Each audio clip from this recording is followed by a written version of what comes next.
and actually let's see what happens if we don't distribute it. We have to accept the kind of environment we're in. We want to be accessible, but also producing like 9,500 or whatever it is. I'm chatting to other parishioners and just people I know, and they're like, well, it just goes in the bin. I'm like, oh, great. We're increasing refuse rates. We're saying, could you please do your recycling? And yet we're feeding people's recycling bin.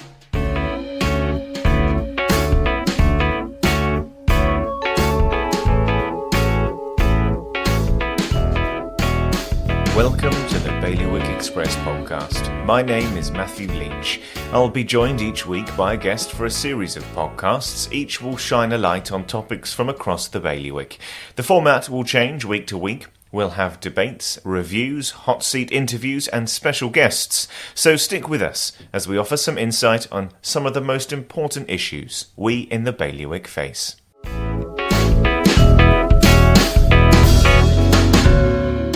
The St Peter Port Douzaine is the biggest Douzaine in the island, with some 9,000 plus parishioners and 20 Douzainiers given the task of running the parish. This week saw the latest Remede voted in, the parish budget and all it entails, from the cost of keeping the lights on to maintaining Cambridge Park and a grant for school books. For the first time, one constable decided to pick apart the budget online, showing us exactly where and how our rates are intended to be spent throughout the year. Zoe Lihou did this through a video she shared to try and make the organisation more transparent and open, and we sat down with her to discuss exactly what this means. You joined the Douzaine of St Peter Port? I did, 3 years ago. And why did you do that? It appealed to me at the time because having been in sort of more corporate finance world with hard skills, I'm very involved in the community and wanting just to be of use and value. And I was encouraged by one of the existing Douzainiers to join. And how have you found it so far? Interesting. The last 3 years have been sort of a slow learning process of trying to sort of unearth what goes on, I suppose. And the last 3.5 months have been a whirlwind since I've joined as been elected as constable. So I've been quite busy through lockdown and getting the Remede budget ready, welcoming in our 3 new Douzainiers, and just generally keeping occupied. And so that's pretty much why, I asked you to come along and have a chat to me today, is because the Remede obviously went, it was discussed last night and it was voted on last night. I mean, how much involvement have you had in getting it ready or understanding it and preparing it for people? Well, I've taken sole responsibility for producing the Remede this year. I did a thorough scrutiny review of the accounts in terms of the activity on the accounts to pull it together. And I mentioned it to parishioners last night that it wasn't about let's just take last year's numbers and add a little multiple and a percentage. It was absolutely starting off with a true blank piece of paper, looking at everything. What is our income? Where is that coming from? Beyond the rate, so our rental. And then looking at all our contracts, what are our fixed costs? So we've got a definite idea and feel of what those numbers should be. So then it's allowed us, and then I say single-handedly, I've prepared those numbers. I have then taken that to my Douzaine over 2-3, I think, Zoom meetings we had during lockdown. And everyone had a voice and a right to comment, and we tracked all those comments so everybody felt that they'd been acknowledged, and their suggestions were taken on board. So by the time we finally presented it to our Douzaine, it was unanimously approved by the Douzaine to allow us to then proceed, publish in the Gazette, and then take it to the parishioners. And so following a very, strange year and a half, you could say, I guess money's always been a big topic of conversation on people's minds. And was there more? Did you feel more scrutiny than usual under how the parish should be spending its money? Yeah, I'm always in favour of, and even when I was sitting as a Douzainier, that it's got to be a robust process. So when we're doing large capital spend projects, it needs to be, getting more than one quote. It's got to be monitored in terms of the spend, because ultimately that's not my money. That's the parish money. It's the parish pound, and it's a value to the people who've earned that money and are then asked to give it to us. And, if you're asking anybody for any money, if I was going to write my own personal cheque for something, I'd want to know what it was for. So I am obviously a ratepayer. I want to know where my parish pound is going as well. So I have, dual interest. And also the more information I think you can share with people, the better, because then they understand it. And what worked for us within the Douzaine was me doing a video run through line by line of how I'd built the numbers and where they'd come from. And that was quite successful. So it was in terms of bringing everybody on board and giving people time to explain things and understand. And then we replicated that to present it, and then we put it live on social media to give people a heads up, which went really well and has been really well received. We played it again at the meeting, so it meant I could put my feet up. And then, it's just been really well received. And people are like, that's a really good way of breaking it down. It's a very user-friendly, kind of attainable way that I can see how things work and how the thought process is. Yeah, and by talking, just a bunch of numbers on a piece of paper, even as an accountant, they're pretty dull.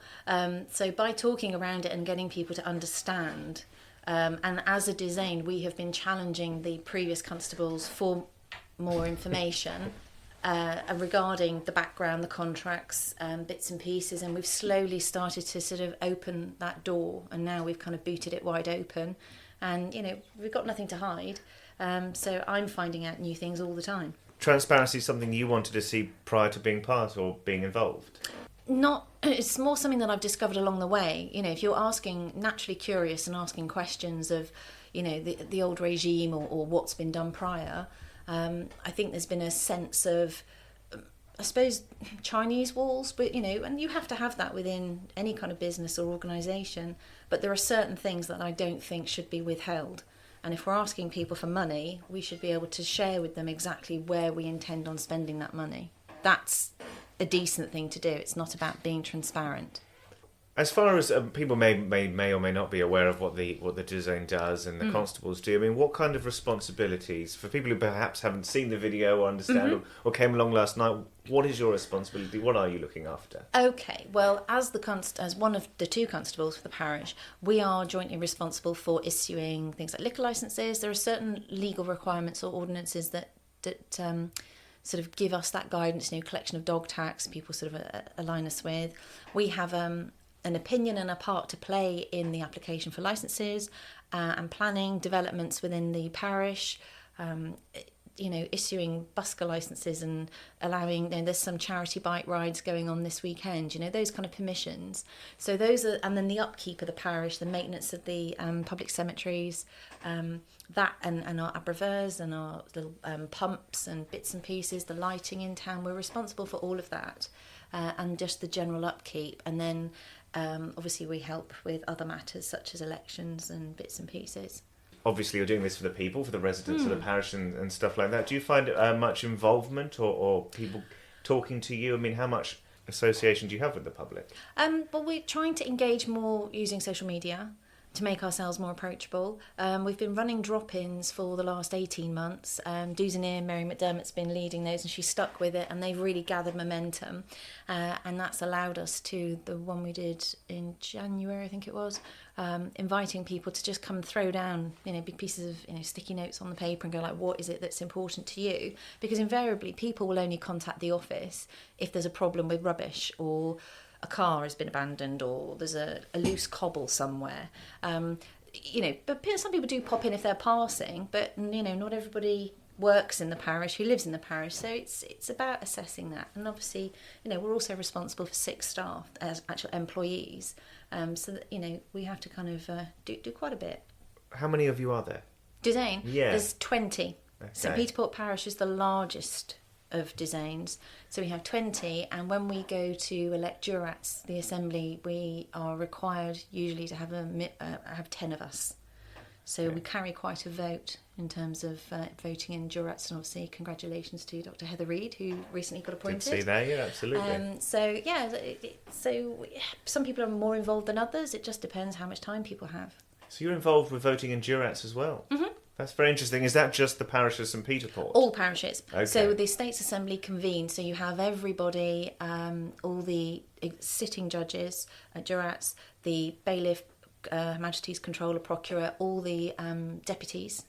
And then you have in the public gallery, it's full of the representatives from the different parishes. So St Andrews would have 1 person. We have 10, and then it varies depending on population size, I believe.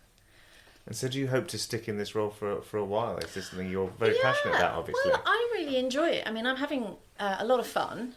It's last night was a hoot at the meeting. I really enjoyed it. Everyone seemed to take something away from it. You mentioned there was about 40 people there. Yeah, about 40, which, it's a hard sell.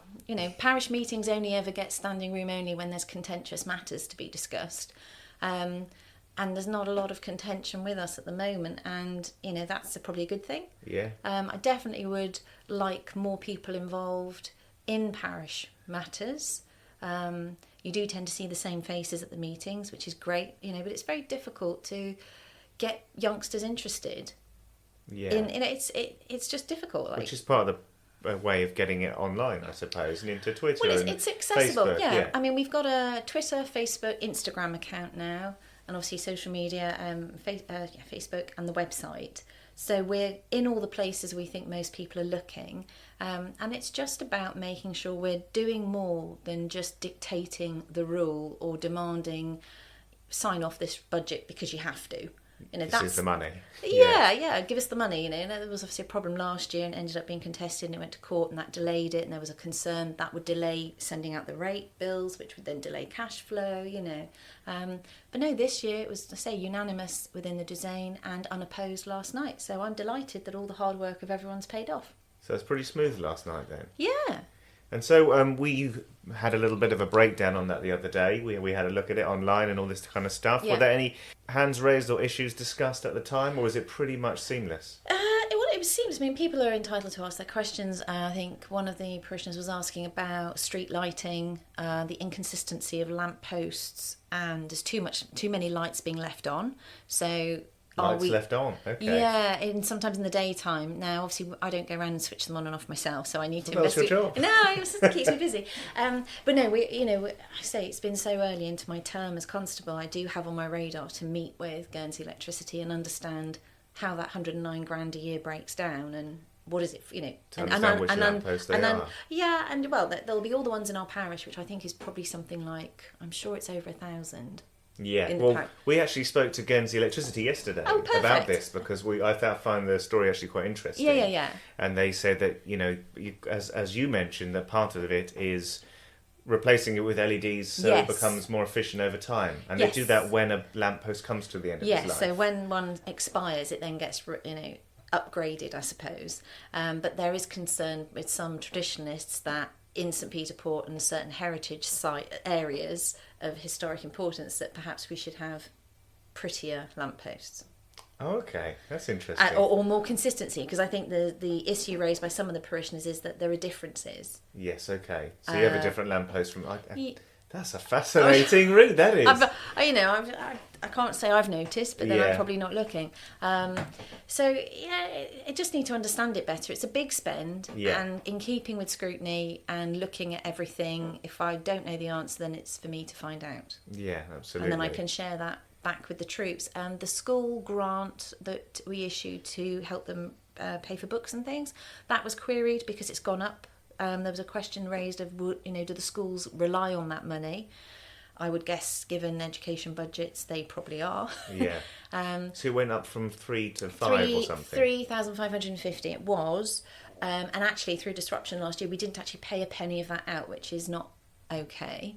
So that needs to get paid straight away. And then we've now approved 5,000 for distribution amongst the schools. Why the increase then? Well, I just felt it'd been 3,550 for a long time. The number of pupils in the parish parishioners obviously increasing, and that it just seemed more appropriate to give that, as a percentage of 1.3 million that we raise in rates, 3.5 is quite a small proportion. So it was just making it a bit, and I suppose by way of an apology for them not having had anything last year. It's fair enough, I think. It's a good decision. But we'll review it. I mean, again, that's a conversation I've not yet been able to have with the education, with the schools themselves, as to what would they like and what do they want to spend it on. Because books could well cover, a lot of IT and online. Changing the way students are studying as well, so it's Absolutely. Not exactly the same as it would have been. No, and we don't want to be too prescriptive as to where it goes, but we need to understand better how our money is being spent.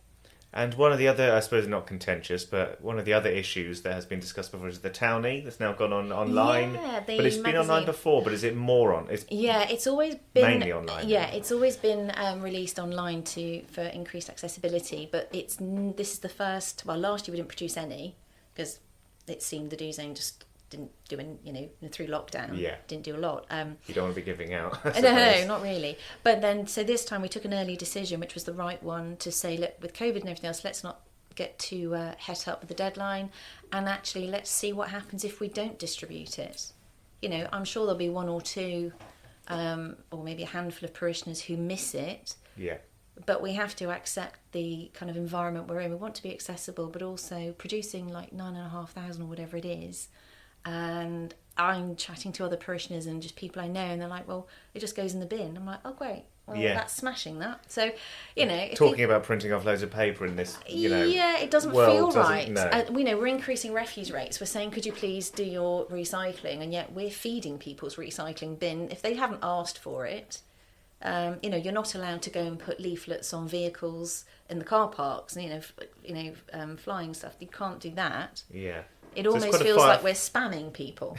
So it's a more forward-thinking way of doing it, I suppose, Yeah. preparing for a future that's, changing all around us all the time. And if we can save, I think the one issue, the October issue, if we go ahead with printing and distributing, that could end up costing, in real cash terms, just over £5,000. And that then puts pressure on the Douzainiers to arrange to get advertising. And with, again, financial times, not everybody has got as much budget. So we're creating a lot of work, a lot of expense, and a lot of landfill.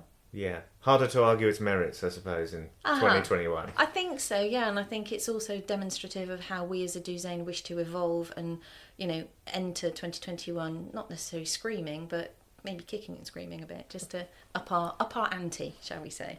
But if someone wants to get a hold of one still, they can. Well, they can. Can they get a printed off version one if they ask? Yeah, you could. Yeah. And we've offered that if there are any parishioners who are particularly upset that the townie is not going to come through their letterbox, then we have said, we'll happily print a version off. It won't be the glossy one you're used to, but equally, and we don't think that will be in any way, shape or form as many. And it'll be indicative of actually who wants it. Yeah. And that may then quite drive... interesting to see, I suppose. Well, yeah. I mean, it's one of those things. If you don't do something, see who barks, and then you know how important it is to them, and that will then drive the decision for October as to whether we go ahead and proceed with printing and distribution. If we can save more money for the ratepayers and the parish pound, that's what we're all about. It's a great open conversation to have. And I guess this leads into something else, which is your involvement with other parishes. Is the intention to be closer? Yes, definitely. And we've already started that, but then we were thwarted with COVID. So we did. We arranged with the new data protection laws coming in. Douzainiers, Martin Harris and Mary McDermott sort of got their heads together and got in touch with the Office of Data Protection, and they delivered a really insightful training session to us. And we said, well, look, we should really share this with the other Douzaines. And so it was really nice to, at the starting, it's only its infancy, but having other people coming from other Douzaines and sharing that, if we're going to be doing something, chances are it affects them. We're not all the same.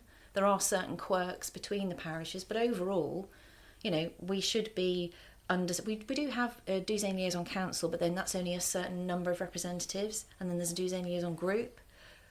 But what better way to get everybody in the room at the same time? In a small island, it makes sense. Especially now we're so interconnected in the island. Well, this isn't island-wide voting, that as well means we're sharing our deputies, aren't we? So I'm not in favour of turf wars. In terms of we're better than that. I'm not interested in that. We need to be the best we can be for our parishioners. And if we find out something and we can, share that information out, then we will. I guess final thing to touch on is the future. I mean, part of this, the Remede last night, but is any of it to do with future projects? What are the issues facing the parish at the moment? Is there anything on the horizon? In terms of big spend, no, it's all just business as usual, maintenance, repairs of the assets that we have. In terms of bigger projects, there is going to be, hopefully we've been promoting the Wombling Day, so the litter picking, so we're going to try and build an event around that. So we could have, because there are certain neglected areas in town where there are, unfortunately, not necessarily our own parishioners, but people just abusing the streets. There's antisocial behaviour, strewn alcohol, bottles and cans and things and rubbish, and obviously the big one that everybody complains about is dog poo, and plastic bags hanging off trees and things. So if we can try and garner a bit more of a community spirit in people, then they will start to look after their own pocket of the parish better and bringing people together. And in fact, I was talking to Denise at Irish St Dora's recently, who said, I didn't even realise there is a community centre within one of the estates in the Boet. I had no idea. And there's one in the Guernsey as well. Yeah. Yeah. I'm aware of that one, but I wasn't even aware of the one in the Boet, because they were asking about, will there be a Liberation Day party and street parties? And of course, because we're being encouraged or discouraged to congregate in town, I don't think... To have your party at home, to celebrate Liberation Day in your own way. Exactly, yeah. I guess with a parish such as St Peter Port, the density is so much higher than potentially most of the other parishes. Exactly. So your issues are going to be about streets and people and community. And also, because within St Peter Port, I mean, the Grand Boet, it would be lovely if, and I think a call might be going to traffic from one of the parishioners, to close the road for Liberation Day, but it's an arterial road, so the chances of that being able to be closed is unlikely. Because then you've got safety and issues and accessibility. I mean, so what preparations? I mean, you must be quite heavily involved with Liberation Day in the past. I mean, what's the... Typically, there would have been, the pomp and the hype and the marching and that bit.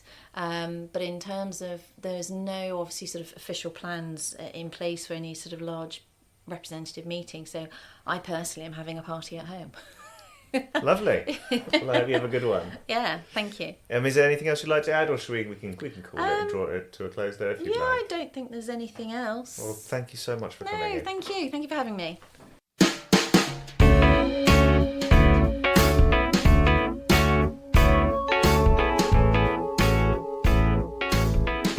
Thank you for listening to the Bailiwick Express podcast. The title track was Shift My Weight by Luno. If you enjoyed it, I know it's a pain, but please like and share. It all helps, and remember, you can hit bailiwickexpress.com to stay right up to date with whatever is happening in the Bailiwick. You can find us online, on social, on email, and on internet radio. There'll be more from me, Matthew Leach, and all the Bailiwick Express team next Friday.